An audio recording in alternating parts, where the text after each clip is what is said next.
Hello everybody. Happy Tuesday. I hope everyone's week is off to a great start. So far, so good over here.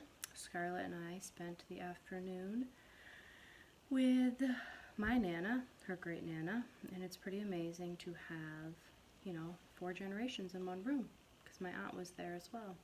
And I know when we're there, Scarlett really, can loosen my Nana up and, lighten her up. I go there to wash her hair, and well, today she was not feeling it, did not want me to do it, and we don't force it.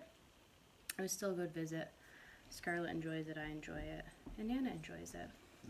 But I just wanted to get on here and chat a little bit as I don't know if it's just being pregnant or just life in general. Like, you do a lot of reflecting. And I've been thinking about, my experience the first time around and what I've learned since then and what I've applied to my life since then and how everything is so much different now with pregnancy, with life, with my outlook, with everything. So I wanted to talk about the one thing that I really wish I knew when I was pregnant last time that I'm glad I know now. And it has nothing to do with preparing for baby or what to expect with a baby or a newborn or whatever. And I know the transition from 1 to 2 kids is going to be a whole nother change and a whole nother ball game, but I'm excited for it. I know it's going to have its challenges just like everything, but my fear of change has turned into, excitement for change. But when I was pregnant with Scarlett, I was real close-minded about things and real tunnel vision, like dead set on doing certain things when I had no idea what to expect, because you don't know what to expect when you're having a child, whether it's your first or your third. Every baby's different, every kid's different, every pregnancy is different, every birth's different.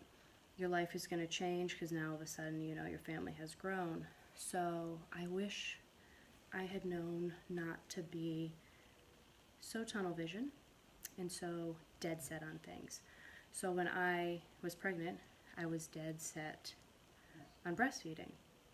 Now, I don't judge, I don't care what you do. To me, a fed baby is best. But for me, at that time, that's what I was hoping to do.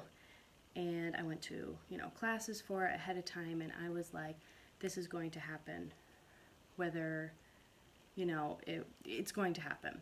And I remember coming home from a class that I had gone to and saying to Matt, like, I don't care what I say or do not let me stop, do not let me give up. And this was, again, before she was even born. I was like, this is going to happen, not having any idea what the experience was actually going to be like for me. And that put a lot of pressure on me for myself, on top of the pressure, the outside pressure from everybody and from society to do, what everyone else thinks is best. And like I said, every baby's different, every experience is different. So it's really hard to let other people tell you what's best. But there's so much judgment, as we all know, from all different directions, whether you breastfeed, formula feed, whatever the case may be. And I was so dead set on it. What I didn't expect to happen was that, after she was born and I started breastfeeding, she did pretty well with it. I mean, I struggled, and I did everything, that I could, multiple lactation consultants, everything. But I was so dead set on it that I was not recognizing that it was completely amplifying depression and anxiety for me. Like, my anxiety was through the roof, and a lot of it stemmed from this need I felt to breastfeed. And it's hard in the beginning. Like, it's really hard. Nobody really tells you how hard it's going to be in the beginning. So I let it get the best of me. And it wasn't until my mom finally said, like, you need to be good too. Just as much as that baby needs to be fed, you need to be good. And she was right. So, I wasn't even a month in, and I, made the switch. And I felt guilty about it for a very long time. But then I also felt this huge sense of relief like a little bit of the anxiety had been lifted, because I finally got out of this like bubble and this tunnel vision of having to do what I set my mind to, not having any clue what the experience was actually going to be like. And it has really taught me to, we have to be flexible, especially in motherhood and parenthood. Like, we have to be flexible. And in life in general, you have to be flexible. Otherwise, when you do get these ideas in your head and you're so tunnel vision and it doesn't go as planned, it can totally throw you for a loop and can totally send you down a path that you don't really want to go down when there's another solution, because oftentimes there is another solution. And it's all about, being open to it and being flexible and trying something, not looking at it as failure.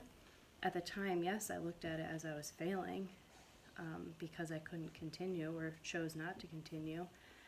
But it wasn't about failing. It was just about, sorry, the dog just hit my table. It was about trying something, it not going as planned, and moving on and trying something else to find what works. And I can apply that into, every aspect of my life now. Try something, if it doesn't work, it's not a fail. Well, maybe it is a fail, but it's not a bad thing. Failure doesn't have to have this bad connotation. It's a learning experience, it's a growing experience, and it's a chance to try something else until you find what works for you. Because there's no one way that's going to work. And when you're dealing with a situation that you literally have no idea what to expect, you can't assume that the first thing you try is going to work for you. And you can't give up on yourself if that first thing you try doesn't work for you. Or if you're, so dead set on something that you see nothing else, no other options. When it doesn't work, you feel defeated. And that's not going to get you anywhere either, except for a, downward spiral of the negative self-talk.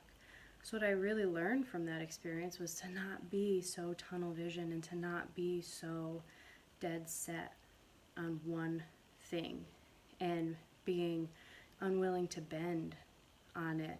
And it's not like, I wanted to give up without giving it a shot, but I had to recognize that it was completely amplifying any postpartum depression and anxiety I was having, and recognize that it wasn't a matter of giving up. It was a matter of doing what was best for me at the time, and knowing that whatever was best for me was ultimately what was best for Scarlett.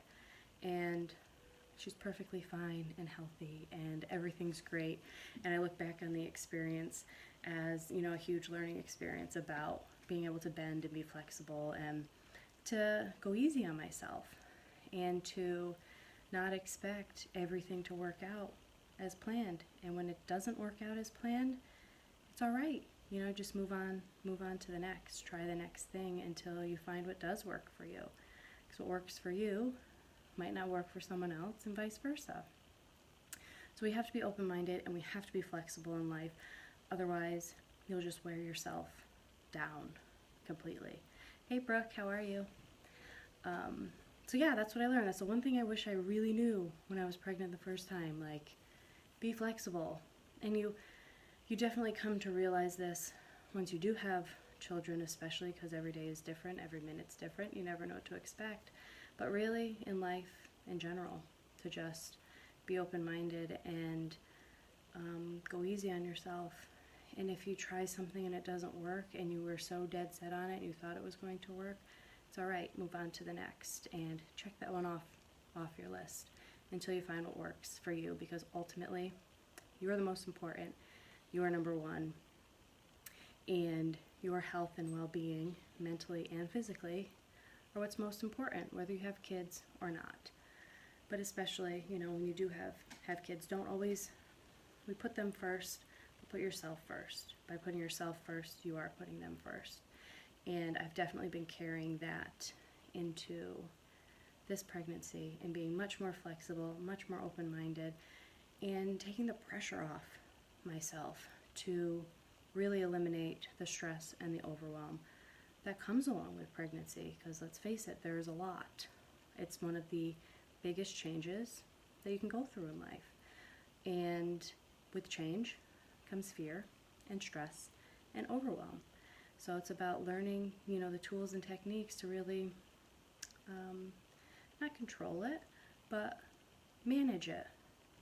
Because it's one thing, we're all, you know, we all want to try to think positively, but negative things happen, and it's okay to feel those negative feelings. It's all a matter of feeling it, getting through it, processing it, and moving forward from it, and how fast you can actually do that. And the more open-minded and flexible you are, the faster you can move through the tough times, and the more in tune you are with yourself to really assess those tough times and how it's affecting you and what you want to get out of it.